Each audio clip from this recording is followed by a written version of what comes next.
Olá, meus irmãos, passando hoje nessa quarta-feira, dia 15 de janeiro, para meditarmos o Santo Evangelho. Evangelho meditado hoje será o Evangelho de Nosso Senhor Jesus Cristo segundo São Marcos, lá no seu capítulo 1, versículo do 29 ao 39. Logo saindo da sinagoga, veio para a casa de Simão e André com Tiago e João.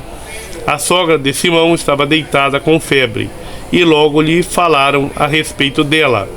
Tendo se aproximado, levantou-se, segurando-lhe a mão, a febre a deixou, e ela o servia. Ao entardecer, quando declinou o sol, trouxeram até ele todos que estavam acometidos por algum mal e os endemoniados. A cidade inteira estava aglomerada à porta. Quando o encontraram, disseram-lhe: "Todos te buscam", disse-lhes: "Vamos a outros lugares, às localidades vizinhas, para que também ali eu proclame, pois para isso saí." Meus irmãos, o evangelho de hoje é maravilhoso. O dia em Cafarnaum é completado com a visita à sogra de Simão, após o sábado, ou seja, depois do pôr do sol, com exorcismos e diversas curas. O texto de hoje apresenta uma narrativa de cura e dois resumos que reúnem as curas. Primeiro, os exorcismos, oração e a missão de Jesus. Ao saber que a sogra de Simão estava enferma, Jesus logo intervém. Três ações marcam a cena. Primeiro, ele se aproxima, gesto típico de quando age em favor do necessitado. Segundo, levantar-se com o mesmo verbo utilizado para designar a ressurreição. Terceiro, e lhe assegura a mão, expressão que descreve o poder criador, protetor e salvífico de Deus, o segurar. Bom, a febre cessa e já se vê um prelúdio da vitória sobre a morte. A experiência mais de admiração causa engajamento na sogra de Pedro, já que o serviço é marca do discípulo. Então, depois da queda adâmica, o domínio do mal, então é essa febre, na verdade, o desejo, como diz São Beda, desejo de possuir tudo aquilo que é material e humano. E já Jesus cessa essa febre, para que a gente possa estar voltados para Deus, para fazer não a nossa, mas a vontade dele.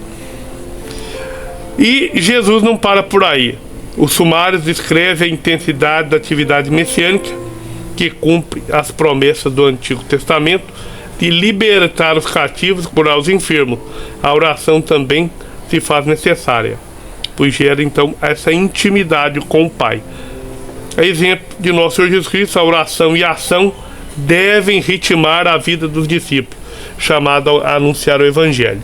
Então, todo o contexto do Evangelho de hoje seria o quê? Vamos lá, vamos aprofundar um pouquinho. A febre que fazia a sogra de Pedro padecer-se na cama seria então interpretada com esse desejo, vamos dizer assim, vamos fazer uma interpretação mais mística, o desejo doentio da mulher. Nesse contexto, a mulher representa toda a humanidade, e o desejo e a falta de pureza de coração, isto é, a concupiscência nos leva a desejar as criaturas. Na narrativa de Gênesis, percebemos isso em Eva, que olhou para o fruto da árvore e quis intensamente. Então Jesus repreende essa febre, esse desejo doentio, desregrado, e a mulher, esquecendo-se de si mesma, começa a servir outras pessoas. A nossa felicidade não está em nós mesmos, mas está em amar e servir as outras pessoas. Não é verdade? Então está para além de nós, que é o próprio Deus. E é interessante que as leituras místicas que fazemos das Sagradas Escrituras não afetam em nada o valor histórico do acontecimento. Literalmente, Jesus de fato expulsou o demônio e curou a sogra de Pedro, não há dúvida. Mas esses dois acontecimentos podem significar espiritualmente outra coisa mais profunda. E é isso o que alimenta mais o nosso interior, não é verdade? Então, a igreja sempre leu as Sagradas Escrituras desse modo, construindo em cima do sentido literal do Evangelho uma realidade mística mais profunda que nos ensina a fazer uma aplicação espiritual em nossas vidas. Alguns podem pensar, então quer dizer que qualquer interpretação vale? Nananina, não. As interpretações místicas devem ser feitas dentro do espírito com que as Sagradas Escrituras foram escritas, no Espírito Santo. Portanto, precisamos que os nossos corações se convertam e ouçam a doutrina da igreja, pois apenas sendo verdadeiros filhos da igreja é que leremos a Escritura em plena sintonia com a tradição e com todos os ensinamentos do corpo místico de Cristo. Eis o que o Evangelho de hoje nos ensina. Depois de calar a serpente, expulsar os endemoniados, curar eles, é necessário curar a mulher. Deus rompe o sábado, o Shabá, sai do descanso e vem em busca do homem ferido pelo pecado e nos purifica e salva.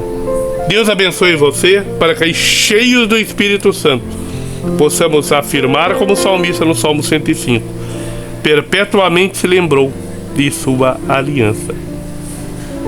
Grande abraço, muito obrigado. Se inscreva, curta e compartilha.